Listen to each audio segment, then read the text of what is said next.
Bonjour. Dans cette vidéo, nous allons parler du moment idéal pour créer sa société. Certainement comme moi, lors du lancement de ma première startup, vous travaillez depuis des semaines, des mois, voire des années sur votre projet. Pendant ce temps-là, vous voyez d'autres personnes, d'autres porteurs de projets créer leur société et venir vous parler de l'évolution de cette entreprise, alors que vous n'êtes qu'au stade de projet. Alors c'est très excitant, et puis on a vraiment envie de se lancer dans le grand bain. Mais dans cette vidéo, je vais vous expliquer pourquoi il est important de créer sa société le plus tard possible. Alors, comme je viens de vous le dire, l'idéal est de créer son entreprise le plus tard possible. Alors, je sais que ça peut être frustrant, ça peut être même un peu stressant, mais je vais déjà vous expliquer ce que c'est que le plus tard possible dans la création d'entreprise. Le plus tard possible, c'est le moment où vous ne pouvez plus reculer. Vous ne pouvez plus reculer quand, par exemple, vous avez une entrée d'argent. Parce que si vous avez une entrée d'argent pour l'entreprise, il va falloir que vous ayez un compte en banque qui appartienne à l'entreprise. Et pour avoir un compte en banque qui appartient à l'entreprise, eh bien, il vous faut un cabis. Et pour avoir un cabis, il faut avoir créé son entreprise. Et donc, quand est-ce qu'on va avoir des entrées d'argent? Principalement, c'est le paiement du premier client. Donc, je vous rappelle que vous pouvez très bien commencer à travailler avec votre entreprise, avec une entreprise en cours de création. Donc, il n'est pas encore créé officiellement. Par contre, l'idéal, évidemment, pour l'encaissement, c'est d'avoir un RIB. Et si c'est un transfert de compte à compte. Et pour avoir le RIB, il faut avoir créé son entreprise parce que les banques vous demanderont le cabis de votre entreprise. Ensuite, autre source potentielle d'entrée d'argent, c'est les financements du type subvention, du type aide, les prêts d'honneur, ça peut être des prêts bancaires d'ailleurs. J'ai déjà vu une entreprise, une start-up là, qui se lançait à solliciter des prêts bancaires, enfin obtenir des prêts bancaires pour des montants assez élevés, notamment pour des moules de produits qu'elle allait développer. Ensuite, une autre possibilité d'un moment où on ne peut plus reculer, c'est la contractualisation qui nécessite du coup l'existence d'une entité juridique, donc de l'entreprise, le CABIS. Ça peut être dans le cas d'un contrat de collaboration avec un partenaire clé. Ça peut être du coup un institut de recherche, si vous avez des collaborations à mettre en place, ou quand vous contractisez avec des sous-traitants, des partenaires, etc., etc. Même si vous indiquez dans un premier temps que l'entreprise est en cours de création, dans le contrat, ça peut être indiqué et qu'elle sera substituée par une entreprise ou que le porteur de projet sera substitué par l'entreprise. En général, de nombreux partenaires institutionnels préfèrent avoir affaire à une vraie société. D'où la nécessité de créer l'entreprise. Et puis, si vous avez à avoir un contrat avec un client, comme je vous disais encore, vous pouvez très bien mettre dans un premier temps que la société est en cours de création, mais certains clients vous demanderont que l'entreprise soit créée, surtout quand ce sont des grosses entreprises qui sont très administratives. Quand bien même il faut créer son entreprise le plus tard possible, je conseille quand même de le faire si possible en début d'année civile. Pourquoi? Parce que si vous êtes donc un dispositif médical ou une entreprise innovante, vous allez pouvoir bénéficier d'optimisation fiscale, oui, d'aide fiscale, grâce au statut de jeune entreprise innovante. Or, l'entreprise, d'après l'administration, perd définitivement le statut de jeune entreprise innovante l'année de son 8e anniversaire. Ça veut dire quoi? Ça veut dire que par exemple, si vous créez la société en décembre de l'année 1,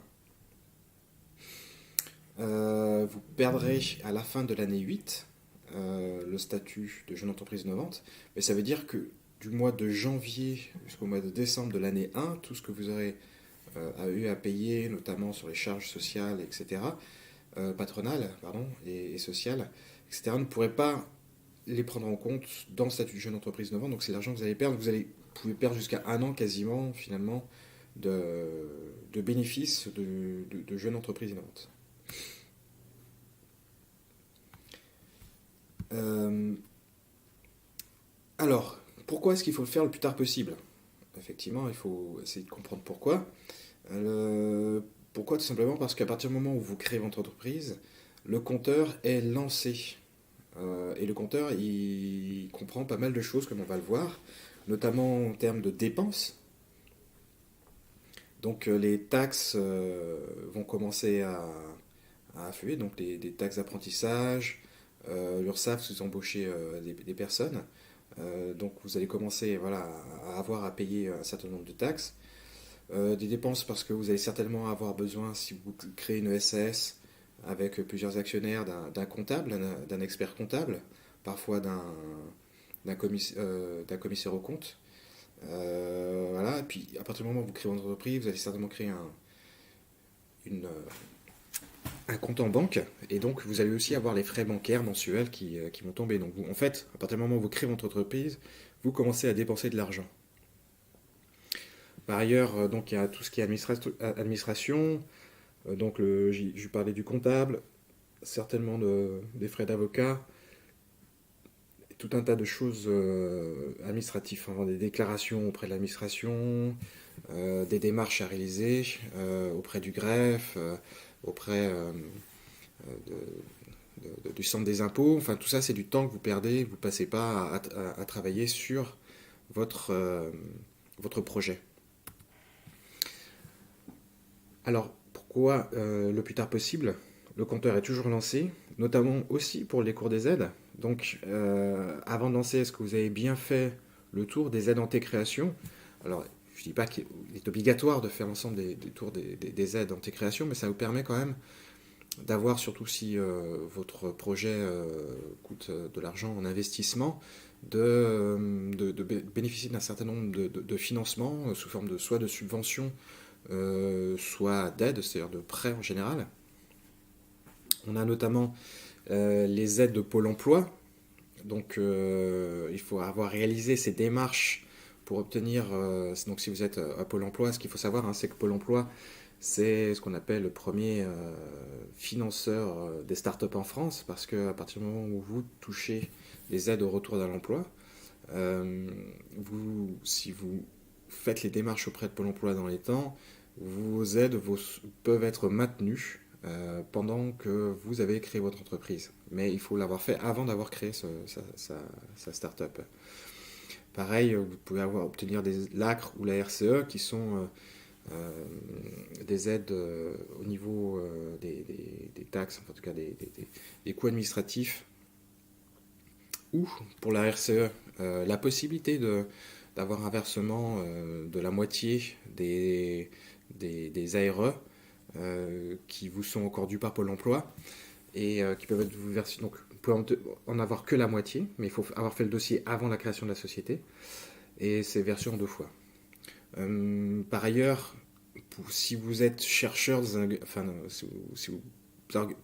si vous appartenez à un organisme de recherche, avant de créer votre entreprise, il est toujours intéressant aussi de pouvoir continuer à travailler avec cet organisme pour du développement, de la R&D, avec des coûts qui seront supportés par l'organisme de recherche et ou des grants, en tout cas des subventions que vous aurez obtenues, des bourses que vous aurez obtenues avec l'organisme de recherche. La BPI aussi a des aides, donc la Banque publique d'investissement française, qui est le bras armé de l'État français pour financer notamment les startups et l'innovation, qui peut proposer des aides en création. Et après, je mets 3 petits points parce que tout le paysage des aides évolue en permanence. Et vous pouvez avoir des aides régionales, vous pouvez avoir des aides parfois départementales, même si les départements ont tendance un peu à disparaître, des communes de grandes villes. Vous pouvez avoir des aides aussi suite à des départs de grandes sociétés d'un site. Elles ont, pour maintenir l'emploi après leur départ, souvent elles peuvent financer, soit sous forme d'aide, en général parfois de subventions, des entreprises qui vont créer de l'emploi dans leur secteur. Donc je ne peux pas être exhaustif là parce que ça évolue sans arrêt, et puis ça dépend aussi de la région de France ou de la ville où vous habitez. Le compteur sera relancé aussi pour le décours des aides à venir, donc après la création de l'entreprise. Et de nombreuses aides dépendent de l'âge de l'entreprise. Entre la première, deuxième ou troisième année d'existence de l'entreprise, vous avez droit à un certain nombre d'aides, par exemple le concours iLab, qui est le concours géré par le ministère de la Recherche, et qui permet d'obtenir pour les entreprises innovantes des subventions qui peuvent aller jusqu'à 600 000 euros. Ce sont des aides qui peuvent être perçues que dans les 3 premières années d'existence de l'entreprise, et pour pouvoir concourir, il faut quand même avoir, à mon sens, un projet qui a démontré, si c'est technique, c'est un peu de haut niveau, scientifiquement que ça fonctionnait, d'avoir eu le temps de déposer des brevets, de faire un POC, en tout cas un dispositif qui permet de démontrer que ça fonctionne, et, et si possible même avoir commencé ou être en train de réaliser ses premières ventes pour pouvoir avoir droit, en tout cas, accès à la phase finale de iLab. Et ceci pendant les 3 premières années. Parfois, il faut pas mal de temps pour développer son dispositif. Pareil pour la bourse French Tech, il faut je crois que c'est dans les 2 ou 3 premières années d'existence de la société. Les prêts d'honneur aussi, par exemple des réseaux entreprendre, des organismes. Une petite correction à faire ici. Des organismes financeurs régionaux, comme par exemple en Ile-de-France, il y a Wilco, mais il y en existe d'autres dans d'autres régions. Voilà, donc il faut. Plus on lance tard et plus on est sûr d'avoir le plus longtemps accès possible à ces aides, même après la création d'entreprise. Ensuite, lancer le plus tard possible son entreprise, d'accord, mais il faut que ça puisse être rapide si vous devez obtenir un paiement, faire un contrat rapidement, etc., etc. Donc il faut quand même préparer un petit peu la création d'entreprise.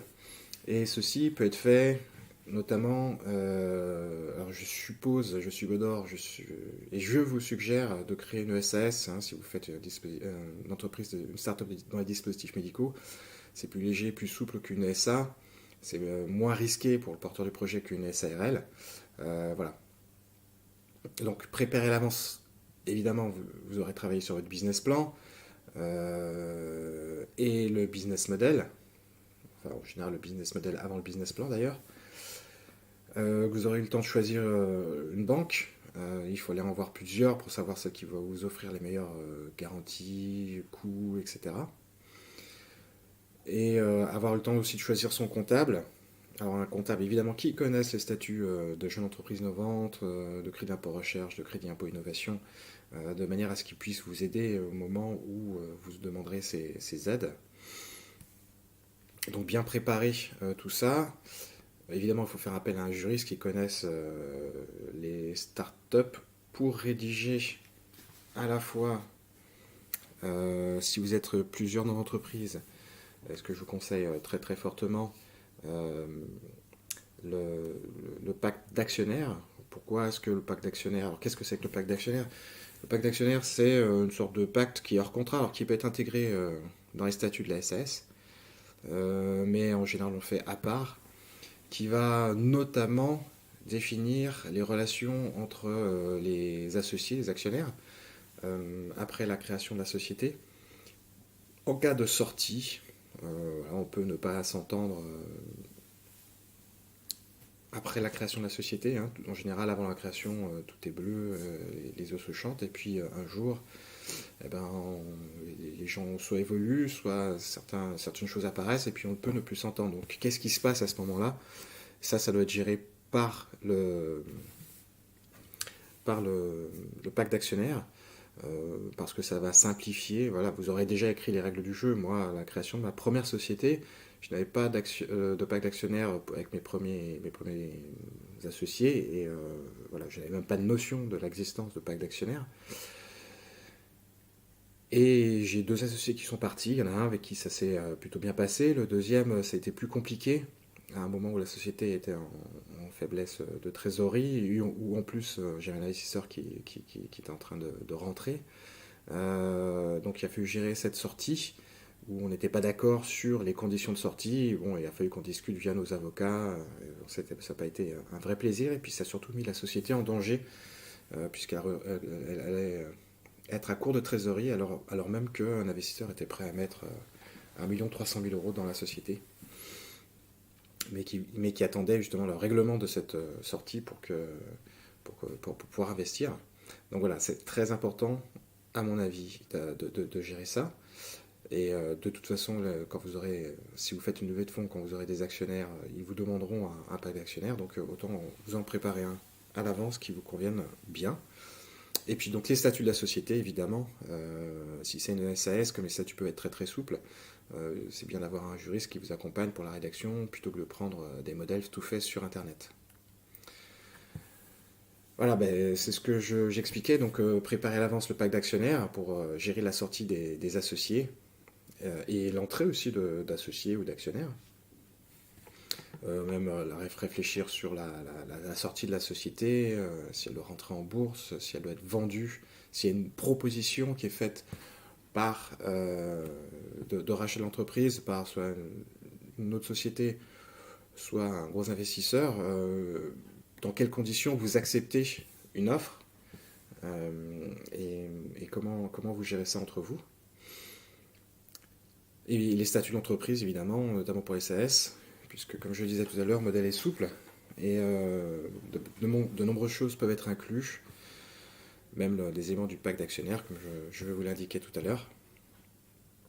Voilà, donc je rappelle ici, faire appel à un juriste spécialisé de ces types de structures.